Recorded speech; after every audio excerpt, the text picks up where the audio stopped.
India என்பதுதான் வீடு, இந்திய மக்கள் நமது பிள்ளை.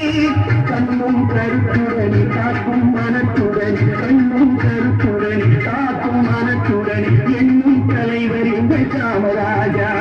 மலர்களின் நடுவினில் ஒரு ரோஜா, மக்களின் மத்தியில் காமராஜா.